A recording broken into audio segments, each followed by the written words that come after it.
আমার স্বামী টিটু ঘর জামাই থাকত আমাদের বাড়িতে, কিন্তু সে ছিল অকর্মা, কোনো কাজ করতে পারত না। কিন্তু তাকে আমি অনেক পছন্দ করতাম, তাই বিয়ে করে ফেলি। আমার মেজ ভাবির সন্তান হতো না, তাই আমার মেজ ভাই সবসময় মনমরা হয়ে থাকত আর ভাবিকে বলতো তোকে ছেড়ে দিয়ে আরও একটা বিয়ে করব। কিন্তু হঠাৎ একদিন রাতে লক্ষ্য করলাম আমার স্বামী টিটু মেজ ভাবির ঘর থেকে বের হচ্ছে। তার কিছুদিন পর ভাবি মহতে যাচ্ছে। আমি তা শুনে আমার মাথা ঘুরে গেল। তাহলে কি আমার স্বামী ভাবিকে? তাহলে মূল ঘটনাটা খুলে বলি। মাঝরাতে পানি খেতে উঠে নিজের স্বামীকে মেজ ভাবির ঘর থেকে বের হতে দেখে চমকে উঠল দিবারা। মেজ ভাইয়া 4 দিন হলো ঢাকায়, এখন ভাবি একা ঘরে। আমার স্বামী এত রাতে মেজ ভাবির ঘরে কি করতে গিয়েছিল সেটা জানার জন্য আমার মাথায় ঘুরপাক খাচ্ছে। এই ঘরের দিকে স্বামীকে আসতে দেখেই দরজা বিজিয়ে দিয়ে বিছানায় উঠে ঘুমানোর অভিনয় করল দিবারা। তার স্বামী দরজা ঠেলে সন্তর্পণে হেঁটে এসে বিছানায় তার পাশে শুয়ে পড়ল। দিবারা এই বাড়ির মেয়ে, তার স্বামী ঘর জামাই।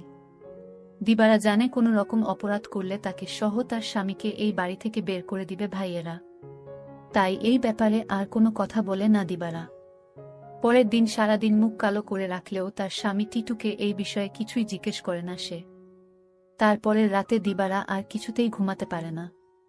তার বিশ্বাস তার মেজ ভাই যতদিন শহরে আছে প্রতি রাতেই বোধহয় তার স্বামী মেজ ভাবির ঘরে গেছে। কিন্তু ঘরে গিয়ে কি করল এটা তো আমি দেখি নাই, শুধু দেখতাম মেজ ভাবির ঘরে যেত। কেন যেত দিবারার মনে সন্দেহর সৃষ্টি হল। তার বিশ্বাসকে সত্যি প্রমাণিত করতেই যেন ধীরে ধীরে টিটু দিবারার পাশ থেকে গড়িয়ে মেঝেতে নামল। এরপর পা টিপে টিপে ঘরের দরজা খুলে বাইরে চলে গেল। রাত এখন কয়টা হবে? 1টা, 2টা। টিটু কোনো কাজ না জোগাড় করতে পারায় ভাইদের উপর নির্ভর করেই বেঁচে আছে তারা দুজন। দিবারা টিটুর এই অর্থ উপার্জনের অক্ষমতাটাই পুষিয়ে দেয়, সারাদিন গাধার মতো বাড়ির কাজ করে। সারাদিন কাজ করায় শরীর এতই ক্লান্ত হয় যে সারারাত মরার মতো ঘুমায় দিবারা। কয়বার টিটু তাপ্পড় দিয়েও দিবারার ঘুম ভাঙাতে পারেনি। তাই রাতে যে দিবারা জেগে থাকতে পারে এমন কোনো ভয় তার ছিল না বলা যায়। আর এই সুযোগে মেজ ভাবির ঘরে যেত। কিন্তু কেন যেত তা আমি কিছুই জানতাম না। পরদিন রাতে দিবারা ঘুমায়নি। সে রাতে জেগেছিল তার স্বামী কি করে তা জানতে। তখনই দেখল দিবারার স্বামী বিছানা থেকে ধীরে ধীরে উঠে গেল। ঘর থেকে বের হয়ে মেজ ভাবির ঘরে গেল। কিছুক্ষণ পর মেজ ভাবির ঘর থেকে চিৎকার শোনা যাচ্ছে। মনে হচ্ছে ভাবির এক অন্যরকম চিৎকার। আমি ভাবতে থাকলাম কি হতে যাচ্ছে এখানে। আমি কিছুটা আন্দাজ করতে পারলাম না আসলে ওই ঘরে কি হচ্ছে। টিটু চলে যেতেই বালিশে মুখ গুজে ফুপিয়ে কেঁদে উঠল দিবারা। সে তার স্বামীকে কত ভালোবাসে, সে কিনা করে সারাদিন তার জন্য, আর সে কিনা তার সাথে বিশ্বাসঘাতকতা করতে পারে। দিবারা ভাবল ওই ভাবির ঘরে কেন আমার স্বামী টিটু যায়, এটা আমার যে করে হোক জানতে হবে। পরের 2 রাত অনেক চেষ্টা করেও জেগে থাকতে পারল না দিবারা। সারাদিনের কাজের ধকলে এতই ক্লান্ত থাকত যে মাঝরাত পর্যন্ত বিছানায় শুয়ে জেগে থাকা তার পক্ষে অসম্ভব ছিল। তারপরে যখন মেজো ভাই চলে এলো তখন থেকে দিবারা কিছুটা নিশ্চিন্ত হল। তারও কয়েকদিন পর এক রাতে গভীর ঘুমে ঘুমিয়ে রয়েছে দিবারা। অনেক ধাক্কাধাক্কি করে তাকে উঠালো তার স্বামী টিটু। ঘুম জড়ানো ক্লান্ত কণ্ঠে দিবারা বলল, কি হয়েছে?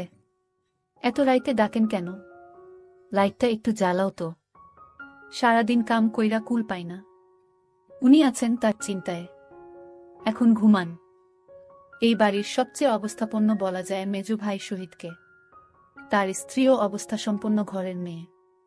শহীদ মিয়ার বড় চালের আড়তের ব্যবসা। গ্রামের দিকে হলেও শহীদের ঘরটা দেখার মতো। ইট সিমেন্টের দেয়াল আর টিনের দোচালা। তার ডান পাশে 2টো ইটের তৈরি ছাপড়া ঘরে থাকে ছোট ভাই বাদল আর বড় ভাই জলিল। তাদের 2টো ঘরের মুখোমুখি উঠান পেরিয়ে একটা টিন আর বাঁশের তৈরি ঘর। এখানেই দিবারা আর টিটুর সংসার। দিবারা খুব চিকন আর কালো হওয়াতে বাবা মায়ের মৃত্যুর পর 3 ভাই অনেক খুঁজেও কোনো পাত্র পায় না। শেষমেশ এক ভব ঘুরে ভাদাইমা গোছের এই টিটুকে ঘর জামাই হিসেবে আনে।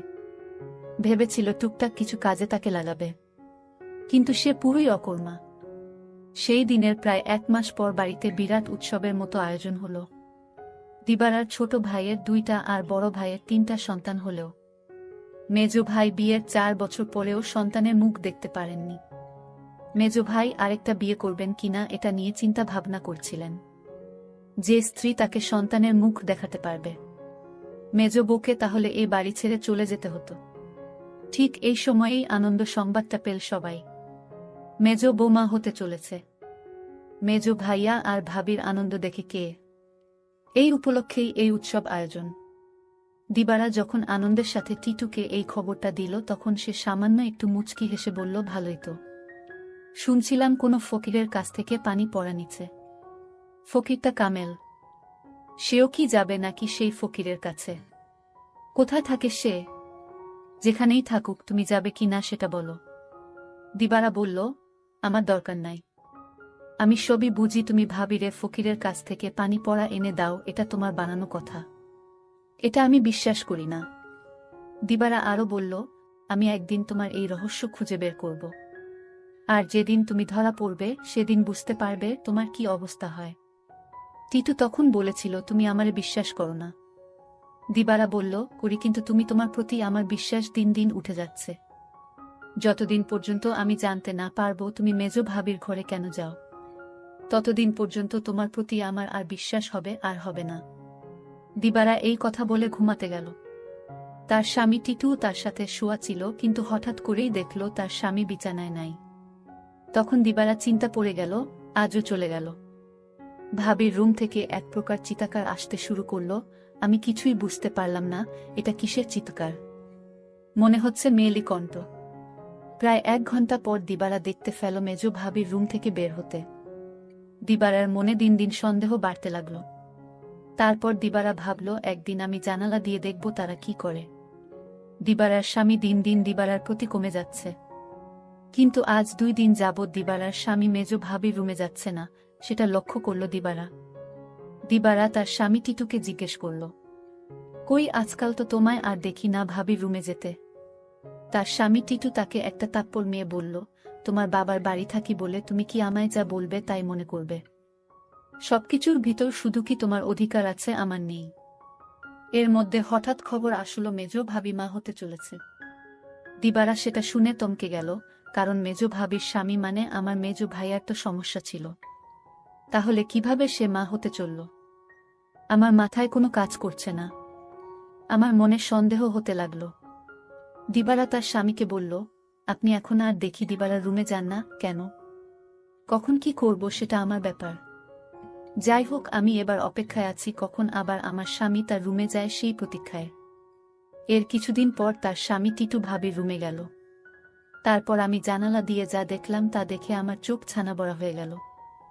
দিবারা এই দৃশ্য দেখে সে বিছানায় শুয়ে কান্না করতে লাগল। ঠিক তখনই আমার স্বামী টিটু আমার রুমে এসে পড়ল আর আমায় বলতে লাগল, আরে শাহানা, লাইট জ্বালাও না, দেখ কি দেই। বিরক্ত হয়েই বিছানা থেকে নেমে লাইট জ্বালালো দিবারা। তারপর চকিতে এসে বসল।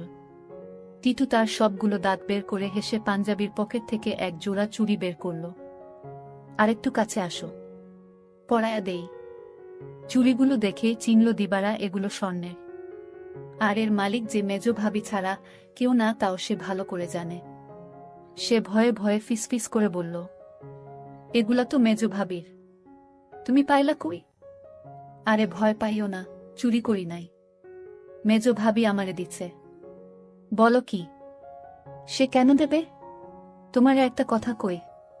কই কই কইরাও এতদিন কইতে পারি নাই শর্মে। ভাবছিলাম তুমি আমারে ভুল বুঝবা, কিন্তু তোমারে আমি কি কিছু গোপন করি বলো? ভুল বুঝো না বউ। মেজ ভাই এইবার ঢাকায় যাওয়ার পর কয়রাত আমি মেজ ভাবির ঘরে গেছিলাম। টিটু আবার বলল, মেজ ভাই ঢাকা যাওয়ার পরে মেজ ভাবির কয় রাত খুব জ্বর হয়েছিল, কিন্তু তার যত্ন করার মতো কেউ ছিল না। তাই ভাবি কইল, দেখ টিটু, তোরে আমি ভাইয়ের মতোই দেখি। আমার সারাদিন ভালো লাগে, খালি একটু দুর্বলতা থাকে, কিন্তু রাত হইলেই জ্বর বাড়ে।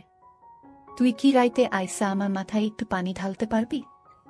দিবারা অবাক হয়ে বলল, আমারে কইতে পারত। ছোট ভাবি, বড় ভাবি আছে, তোমারে কইল কেন? আমারে সারা দিনে জ্বরের কথা একবারও কইল না। টিটু মুখটাকে মলিন করে বলল, দেখলা, সব আমার কপালের দোষ। আমি জানতাম তুমি আমারে সন্দেহ করবা।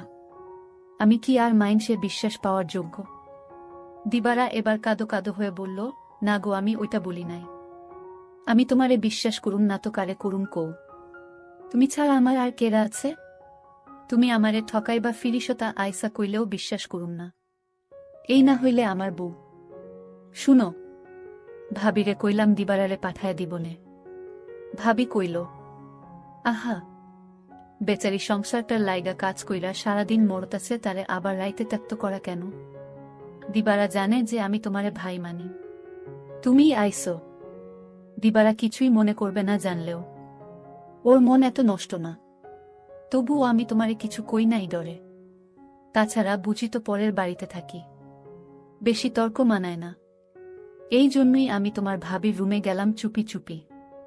কারণ রাতে তোমার ভাবির মাথায় পানি না দিলে কি তখন জ্বর ছাড়ত? আমি যদি ভাবির পাশে না থাকতাম আর মাথায় পানি না দিতাম তাহলে জ্বরে মইরা যাইত। এতদিনে ভাবিকে কবরস্থানে রেখে আসতে হতো। দিবারা তখন বলল, সবই বুঝলাম, কিন্তু একটা বিষয় আমার মাথায় ঢুকছে না। টিটু বলল, কি কথা তোমার মাথায় ঢুকছে না আমারে বলো। দিবারা তখন বলল, আমার মেজু ভাইয়ের সমস্যা ছিল, কিন্তু সে কিভাবে মা হতে চলেছে। আর ভাবির ঘর থেকে কিসের আওয়াজ আসত। টিটু তখন বলল, তুমি দেখি আবার আমাকে সন্দেহ করতেছ। এই সন্দেহটা তোমাকে দূর করে দেই। তোমার মেজো ভাবি একদিন আমায় বলল, আমার সংসারটা মনে হয় টিকবে না। আমি বলেছিলাম, কেন টিকবে না? কারণ আমার কোনো সন্তান নেই, তাই স্বামী আরেকটা বিয়ে করতে পারে বলে আমায় বলল। আর তখনই আমি বলেছিলাম, তোমার ভাবিকে শোনো, তুমি কিছু চিন্তা করো না, আমি সব ব্যবস্থা করতাছি। আমি তখন এক ফকির বাবার কাছে গেলাম। ভাবির সমস্যাগুলো খুলে বললাম। ফকির বাবা বলল, আমি তোমায় এক গ্লাস পানি পড়া দিব। সেটা 2-3 ফুটা করে সপ্তাহখানে খেতে হবে। তাও নিজ হাতে খেলে হবে না, তার স্বামী তাকে কাওয়াই দিতে হবে। তখন তো বড় ভাই বাড়িতে ছিল না। আমি কোনো উপায় না পেয়ে এক গ্লাস পানি পড়া নিয়ে আসলাম। আর এই ফকির বাবার পানি পড়া খেয়ে আল্লাহর রহমতে সে সন্তান লাভ করেছে, বুঝলে এবার দিবারা। আর তোমার ভাবির ঘর থেকে যে শব্দ আসতো সেটা ছিল এলইডির শব্দ। তুমি তো শুধু শুধু আমায় সন্দেহ করতে। দিবারার চোখ ভিজে উঠে। আহা, তার এই স্বামীকে আর ভাবিকেই নাকি সে ভুল বুঝেছে।